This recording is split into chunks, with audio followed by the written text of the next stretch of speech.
అల్లు అర్జున్ గారు వెళ్ళడం కరెక్టేనా అన్నట్టు కూడా కొన్ని వార్తలు వస్తున్నాయి సార్. దానికి కన్క్లూజన్ ఏమైనా ఇస్తారు? ఈ విషయంలో పెద్దలు బండయ్య గారికి అత్యంత సన్నిహితులైన బన్నివాస్ గారు చాలాసార్లు దీన్ని క్లారిఫై చేశారు. సో నేను దాన్ని వేరే విధంగా క్లారిఫై చేయను. బట్ ఒక మెగా అభిమానిగా నేను ఫ్యామిలీలో ఉన్న అందరు హీరోల్ని అభిమానిస్తాను. నాకు అందరూ ఇష్టం. నాకు చిరంజీవి గారు అంటే చాలా ఇష్టం. అల్లు అర్జున్ గారితో నాకు పర్సనల్ రిలేషన్ జర్నీ ఉంది.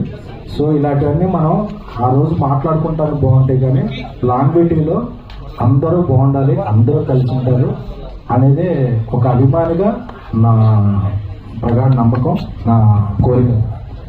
అభిమాని కాబట్టి పిఠాపురంలో కొన్నాళ్ళు ప్రచారం చేయడం జరిగినప్పుడు ఆవిడ అక్కడ వీడియో చూసే ఎలక్షన్ రోజు ముందు రోజు కళ్యాణ్ గారు విన్నైతే మా ఆయన రిక్షా తొక్కిన డబ్బుతో ఊరంతా పార్టీ ఇస్తుంటే అంటే వాళ్ళు రిక్షా తొక్కినప్పటికీ కళ్యాణ్ గారి మీద అంత అభిమానం చూపించింది వాటికి నాకు వెంటనే ఒక అభిమానిగా స్పందించా.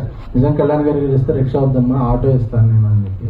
సో అది ఎక్కువ మందికి అందరికీ తెలిసేలా ఇవ్వకూడదు, ఏదో ఇచ్చాం కాబట్టి అది పబ్లిసిటీ అనుకున్నాం. కానీ కాబట్టి కొంతమంది ఏమన్నారంటే ఇది తెలియకపోతే మీరు ఇవ్వలేదు అనుకుంటారని ట్వీట్ చేస్తే అనే ఆ రోజు మీడియా సమక్షంలో ఇవ్వడం జరిగింది. It's feeling between fans.